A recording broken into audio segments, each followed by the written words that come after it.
Hello everyone, welcome to M. पिछली video में हमने पौधों और जानवरों के जो अलग अलग परिवेश होते हैं और वो जो अलग अलग वातावरण में खुद को एडॉप्ट कर लेते हैं, मतलब जैसा जिधर की जलवायु होती है वो उसी तरीके से अपने आप को उसके अनुकूल ढाल लेते हैं।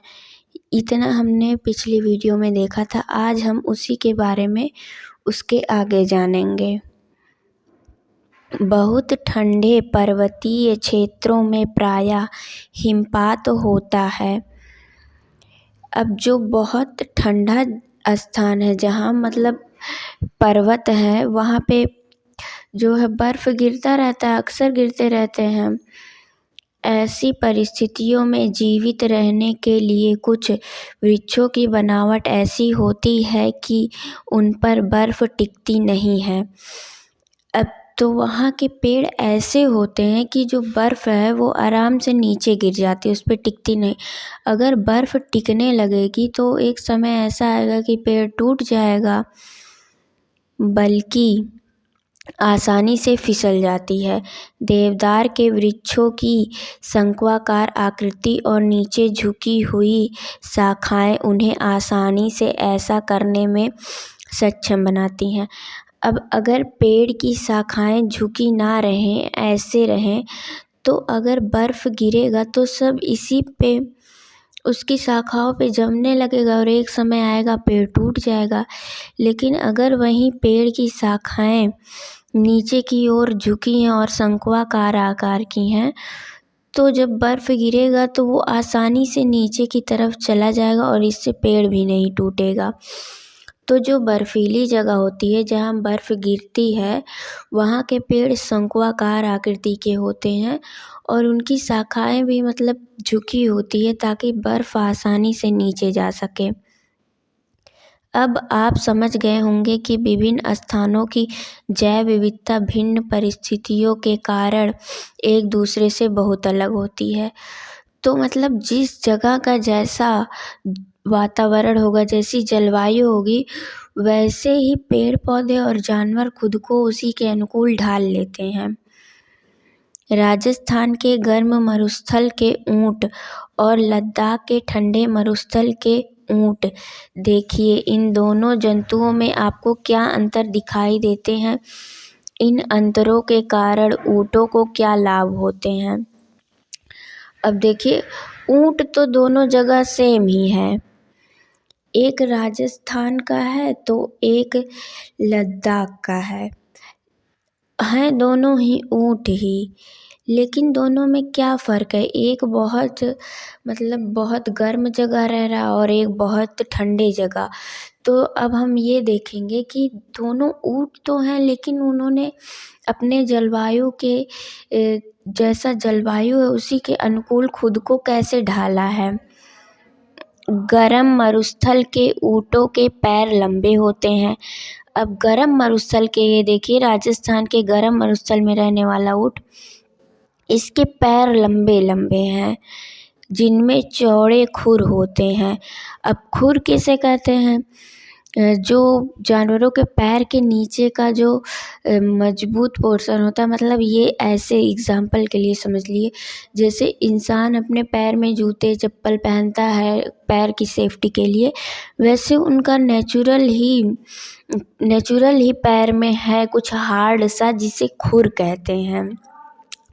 तो गर्म मरुस्थल के ऊँटों के पैर लंबे होते हैं। अब लंबे क्यों होते हैं, यहाँ से इतनी गर्मी निकलती है, हीट निकलती है, अगर लंबे नहीं होंगे पैर तो उनको गर्मी लगेगी, इसलिए लंबे होते हैं इनके पैर। और उनके खुर कैसे होते हैं, चौड़े होते हैं। एलेक्स ने साझा किया कि उसकी दादी ने उसे बताया था कि ऊँट के लंबे पैर और चौड़े खुर ऊँटों को रेतीले मरुस्थल की रेत में बिना धंसे चलने में सहायता करते हैं।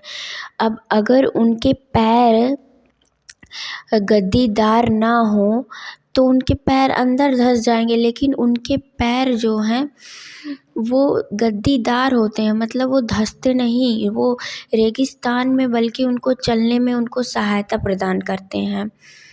दूसरी ओर ठंडे मरुस्थल के ऊँटों की ऊंचाई और पैर गर्म मरुस्थल के ऊँटों की तुलना में छोटे होते हैं। और वहीं देखा जाए लद्दाख के ठंडे मरुस्थल में रहने वाले ऊँट राजस्थान के मरुस्थल के ऊँट की तुलना में काफ़ी छोटे भी होते हैं और उनका पैर भी छोटा होता है। ये छोटे पैर उन्हें ठंडे पहाड़ी मरुस्थलीय क्षेत्रों में आसानी से चलने में सक्षम बनाते हैं। अब वो बर्फ़ पे चलते हैं, अगर लंबे लंबे पैर होंगे तो कभी भी फिसल के गिर सकते हैं, इसलिए उनके छोटे पैर होते हैं तो वो आसानी से चल सकते हैं। मरुस्थलीय परिस्थितियों में भोजन सहजता से उपलब्ध नहीं होता है और मरुस्थल में भोजन भी तो नहीं मिलता है। ऊँट अपने कूबड़ में भोजन संचित करते हैं।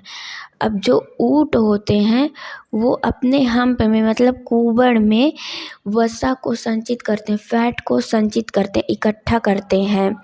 वो जो भी भोजन करते हैं वो जो फैट होता है उसको अपने कूबड़ में संचित कर लेते हैं। गर्म मरुस्थलों में पाए जाने वाले ऊँटों में एक कूबड़ होता है और जो गर्म मरुस्थल में जैसे रेगिस्तान में पाए जाते हैं जो ऊँट, उसमें एक ही कूबड़ होता है जो भोजन की कमी के दौरान उन्हें जीवित रहने में सहायक होता है। जब भोजन उनको कई दिनों तक नहीं मिलता है तो उनको जीवित रहने में वही जो फैट उनका इकट्ठा हुआ रहता है उनके कूबड़ में, वही उनको सहायता प्रदान करता है।